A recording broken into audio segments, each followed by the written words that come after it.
Welcome back to the Convo Couch, everyone. I am Pasta Jardula. And I'm Fiorella. And Johnny Sue was on the ones and twos. So we're going to just snap right into it today. We're going to be on the Political Vigilante in about an hour at 3 o'clock.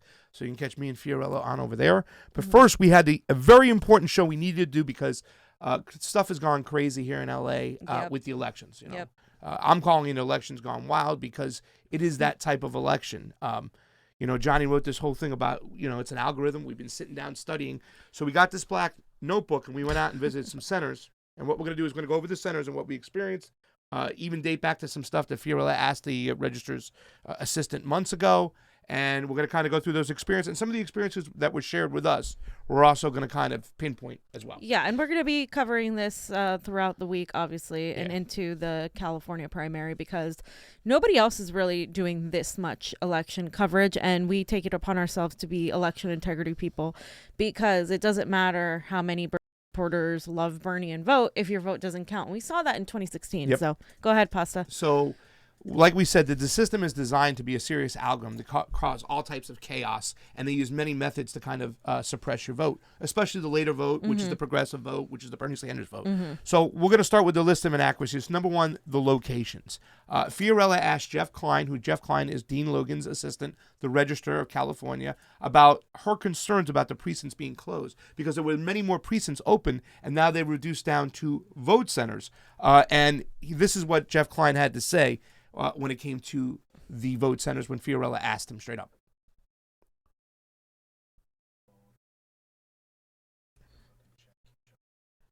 Reduced, but the amount of time you have to vote is expanded, correct? So this is a question that comes up a lot. So currently there's about 4,800 polling places countywide, but you're only allowed to vote at one of those locations on one day.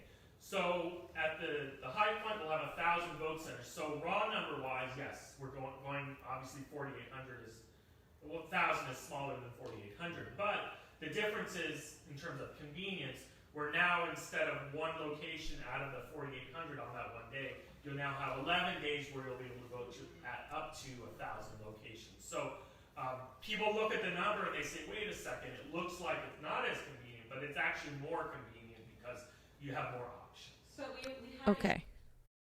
Okay, so if you guys caught that, 4,800 to 1,000. Yeah. And the thing is, they frame it like, oh, this is great. You're going to have 11 days to vote. You're going to have plenty of time. There's going to be less centers, even though more and more people are registering to vote. But at least you're going to have 11 days to do it. But Pasta. Yeah. Well, number one, they didn't get the word out on that. They really didn't. They had all this money to spend. We heard a couple radio ads. We've seen a couple small billboards, but people don't know. And you actually had a follow-up question there, and you told them, you said, like, well, I'm a little concerned about that because now a lot of people aren't going to know. And we've had problems in 2016 with the voting centers, the precincts at the times, not having enough of them. So what's going to happen on this day, and how are you going to inform the people? And he said digital, this way, that way. But as we see right now, a lot of these vote centers aren't even open, fam. Right. Most of them, there's like one per city that might be open. Johnny and I went around to 10 different vote centers, and a lot of them don't open until the 29th, which is 4 days before the election. Absolutely. Okay? And that's then at that point, you're lying because you're 7 days behind. Yeah. Okay, and you're telling people they had 11 days to vote when obviously they're only going to have 4 for the majority of these places. And of course, Panorama City, where you guys went, happens to be one of the poorest, most minority occupied cities of LA County. And don't tell me that that's just a coincidence, but okay. The one center, now me and John did justice. There were 3 centers in Panorama City, 3 centers listed on the website that are supposed to be open in Panorama City.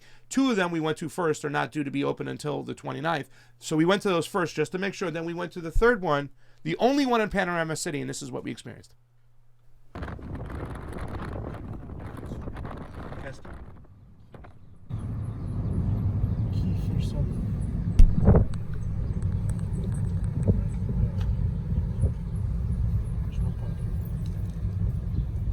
All right, here it is, vote center. Let's see. I'd stop right here. Jump right out with these fucking people.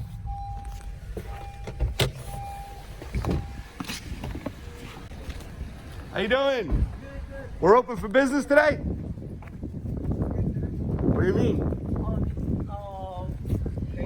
We're not working yet. Why? there's something wrong with some of the equipment. Yeah, So they in there working No. on it now. yeah. Yes, this is, yeah. So you can see that was at the Vote Center at 8801 Kester Avenue, the only one that's supposed to be open in Panorama.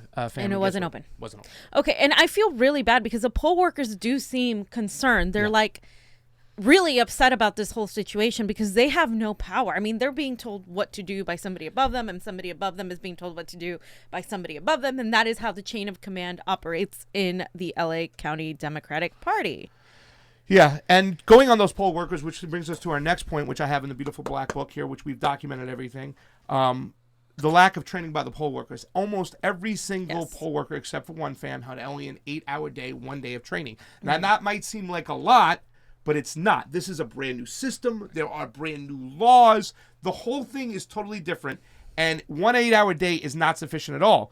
And here's the thing. As we went around from vote center to vote center, we asked questions. We asked everybody the same set of questions. We wanted to see if they had all the materials, if they knew all the laws. They all were, nobody was on the same page. You can literally go to one poll vote center and get a different answer on each one, especially when it came to the crossover, especially when it came to changing the registration, especially when it came to what's the difference between a conditional ballot versus a provisional ballot versus a regular ballot and who can cross over. Nobody was on the same page. In fact, only one location out of the 9 we went to, which was Burbank, right?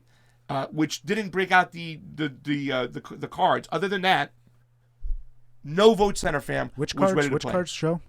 Oh, well, I got the cards coming up in a little bit too. We're going to show you these and stuff. That's on the next part, which is the machines and materials. So yes, that is my biggest concern: is that these poll workers are just going to be intimidated. They're not going to know what's going on. Mm-hmm. And on March 3rd, Super Tuesday. It's a disaster looking to happen, fam. So the poll workers are intimidated. We have only 1,000 or even less, obviously, because most of them aren't even open yet.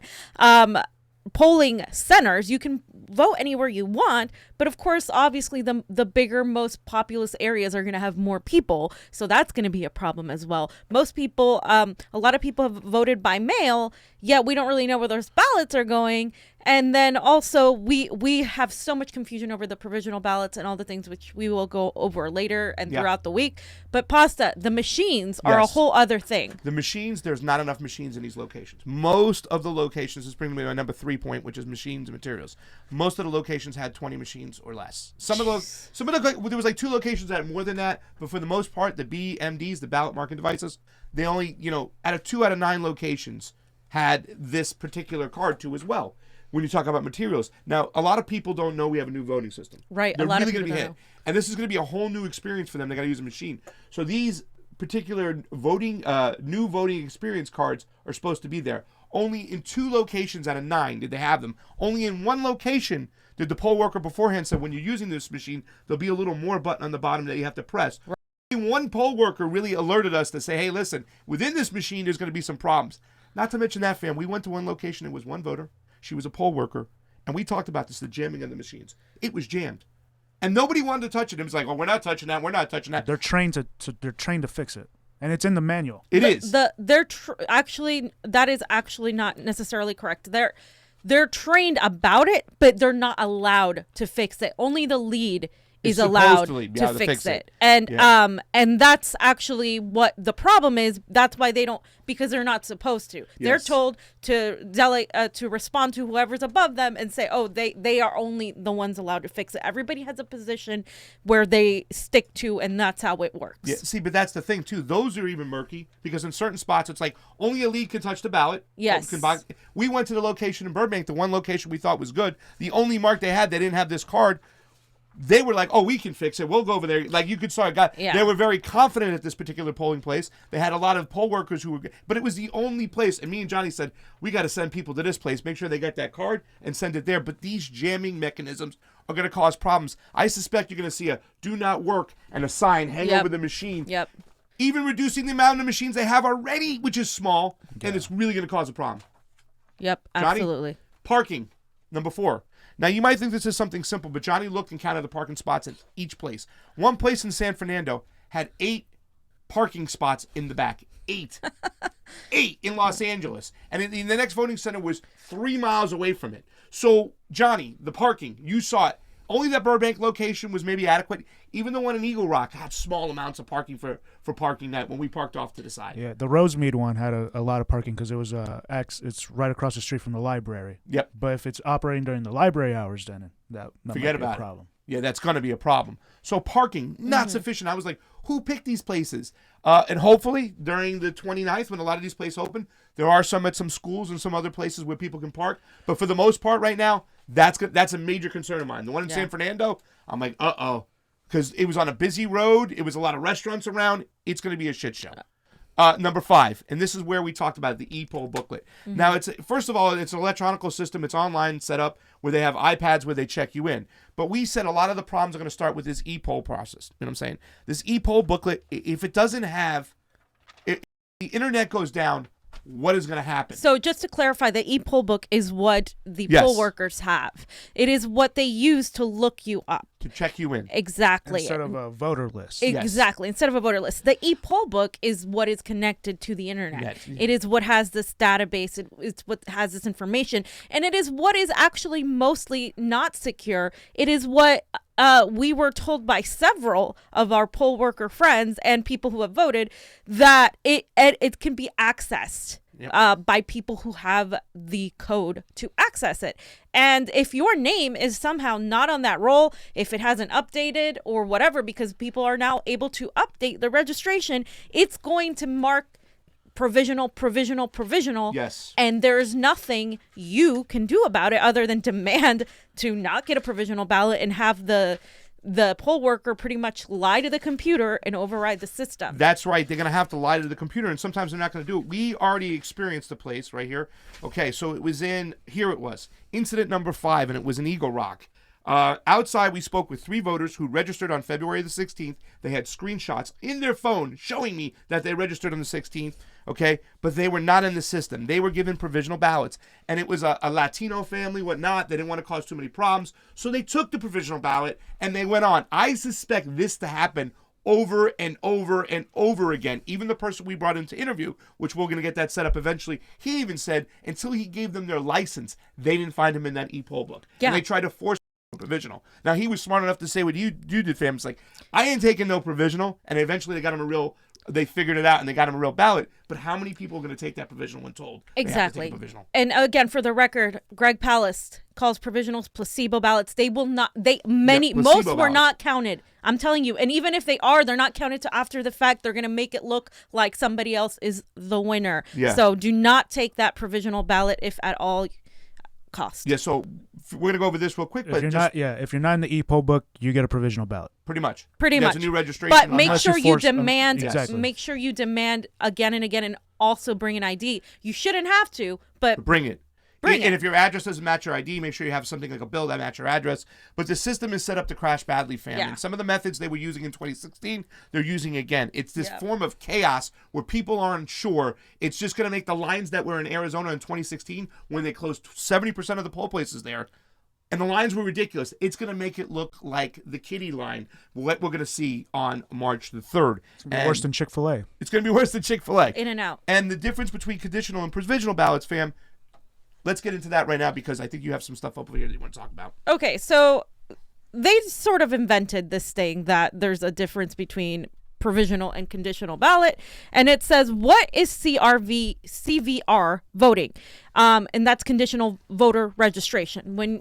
So this is it's a little different, but it's pretty much the same thing. It goes in the same envelope as described by our poll worker friend.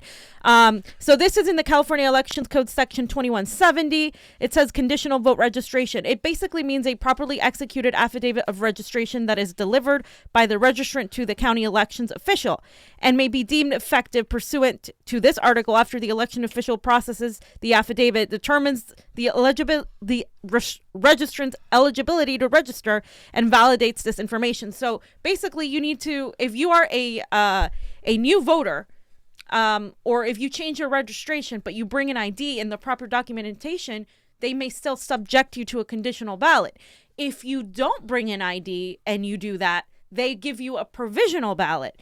But at the end of the day, they both still have to be proven to be valid. Yeah. And they are placed in the same envelope. Yeah. So technically, really they're different, but overall they're the same thing. And they also have to mark them.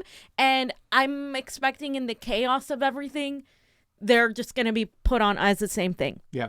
And a provisional ballot, fam, is what you get when you are a new voter and when you don't have the documentation to prove that you change your registration, your address, and all of a sudden, like, oh, it doesn't match your ID and you don't have the documentation to prove it, you're going to get a provisional ballot. If you are not on the voter roll, you're going to get a provisional ballot. And the problem that this gentleman that he interviewed and that we're going to be interviewing, showing these videos, is that new voters who have changed their registration in the last 4 years are often not updated in the system. So either they're not in the voter roll or they are marked as a new voter, even though they're not necessarily a first-time voter.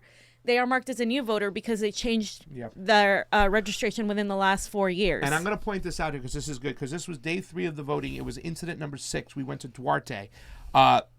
When we were talking about conditional and provisional ballots, the thing that really irked me at this place is that they were very like Democratic friendly, because we were asking all these questions like, well, I don't think the Republicans are going to let you come over and vote. I think you get a provisional. You can't change your registration. I'm like, I can't sign an affidavit, go from Republican, my friend, to Democrat and vote. He's like, I don't think so. But the Democrats, let me tell you something. We're confident all the provisional ballots and all the conditional ballots will be counted, okay? Especially in the Democratic primary. We're not like the Republicans. She had that attitude. So now this is in Duarte. Once again, another poor town and stuff like that. They're going to tell people, they should not be this is irresponsible, family, to tell people that they know for a fact that provisional ballot's going to count. They don't know that. So they should be trained not to say that. And that was something that was very, very disturbing. That was in Duarte, and we got it. Yeah, absolutely. Well, And it says it in the poll book. It says, oh yeah, it'll be counted. That's all it says is But it says it'll be counted as long as it is voter validated. registration is validated. And and that's what a provisional ballot is. It's a ballot that's not official, that needs more validation by a human being before it's counted. Yeah, exactly. And that's the thing. Like, we don't know who's deciding what is valid and what is not valid, or where these ballots are going, et cetera, et cetera. And as you guys saw, this is the voter identification IDs that you guys can use, and you guys can look at these things. I'm going to be sharing a lot of these on my Twitter, on Facebook, so you guys know exactly what to expect. But this is from a friend one of our poll worker friends, because there are several now. It says conditional ballots are provisional ballots. These ballots go into the individual envelope that the voter fills out. When the ballots are turned in, the clerk's office, from what I understand, will then review those to verify if whatever missing information has been provided, to decide if they are going to count that vote or not. That's the whole purpose of provisional ballots, to put those votes under extra scrutiny before allowing them to count, if they are counted at all. Placebo. Here's the other one. I asked the question, if they switch back to NPP today, they're going to still be considered a new voter? I mean, according to your training. And he said, I wouldn't switch anything at this point. You change your registration in any way, they will probably be asking you for ID. And that's when you will likely get a conditional. And if you don't have that ID, you're going to get a provisional. And then down here, we have, this is in the poll workers book. And this is what the computer is going to say. It's going to say, okay, the poll worker seeing the voters greeted by the line monitor, directed to the check-in, and then if the computer says voter's record is found, okay, voter signs in the book, ballot is printed, issued to them, they go ahead and they do their thing, and they cast their ballot via the ballot marking device, which is the BMD. But if their record is not found, automatically or has CRV/provisional exceptions, which means it's going to show on the computer provisional, then they have to go and complete the pink slip. So if you see a pink slip, it's bad news. That means you are giving the placebo ballot, the provisional/conditional ballot, and then they have to enter that information, and that's given to the voter, but then it's put in the envelope, and it's a separate procedure. Those are going to be counted by a person. And something to also point out, fam, is that when you have a conditional ballot, the screen comes up provisional. That we Yes. saw that from the training guide, and we saw the situation. And here's the Essentially thing: the when it same comes thing. as things as they get under pressure, whatnot, and it just says provisional, they're going to turn this screen, tell people is that them, and if the people don't know to look for provisional ballot, they're going to get a provisional ballot. And Right. by the time it's all said and done, they're not going to want to go back and do the process over and over No. again. I mean, this who system would? is designed to push people to provisional ballots, and that's the thing that they're It's avoiding. all these So, little things that are going to add up. It's Yeah. not as obvious. It's these little things mini that are things. adding up. Yeah. And what is curbside voting, fam? We Have saw- you heard about we that? saw Okay. that. We asked a little bit about it, Johnny. Do you remember what we said? It was like if it's a handicap somebody, they can't Right. come out, they can pull up right up, and The- they're going to be giving up a type of ballot to vote curbside. We were able to ask about it one time because we caught a poll worker outside one time. I think they do a write-in Yeah. ballot. I think it's a write-in ballot. They weren't exactly It's- sure, but There's a lot of issues with this actually, and I don't recommend most people doing that because they're actually supposed to have ADA accessible. I asked about this if you Yes. remember at the area we were in. We went to the polling center, and it's supposed to allow them to be able to vote. Now, this you have to go, and you can vote using the interactive sample ballot in ISB, but it's on your phone, and Yeah. it's not been working. The links have been broken. It has been giving people the provisional ballots. It has given like an electronic provisional ballot. If at all possible, do not vote this way because the QR codes aren't properly working Yeah. from what I have been told. So, solutions, fam. What do you got? So, Bernie So- isn't on my ballot. So if Bernie isn't on your ballot, so what do? And this is our field organizer friend, awesome Melissa Michelson's on this. She said, if you are not registered with a political party and are declined to state or no party preference, you'll be giving a ballot with no presidential candidates. If you are NPP or DS, vote by mail and are waiting for a crossover ballot, or if you have already received your NPP mail-in ballot without Bernie, do not mark it or do anything on it because your vote won't count. You have to go to the polling center and say, I want a Democratic crossover ballot. I want a Democratic crossover ballot. If you don't say the Democrat crossover ballot, you will get a provisional ballot. They'll give you the wrong ballot. And today, through Election Day, go to any vote center in LA to cast your vote. Look up the voting center at locator.lavote.net. And if you don't find your check-in, ask to speak to a manager immediately and be ready to show a form of ID for clarification so they can look you up in another way because they might not find you one way, but they might find you another. And if not, you may be given a provisional ballot, but by all costs, try to avoid that. There is a Bernie hotline. I've heard mixed reviews about it. A lot of people say it doesn't help at all, but please do call it either way, 818-856-5083. And there's also more information at http://berniesanders.com/en/California. And you will not get a paper receipt that shows that you voted. So track your ballot at the Secretary of State California Government Office. So Yeah. Okay. So I mean, we have to get going here soon. yeah.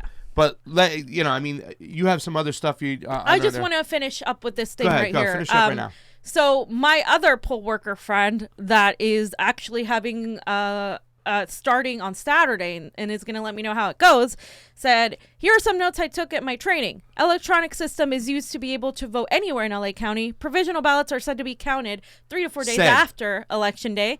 System may end up adding more provisional ballots, but they said it's not supposed to. This primary is a test for this system. This one to me was like, holy shit.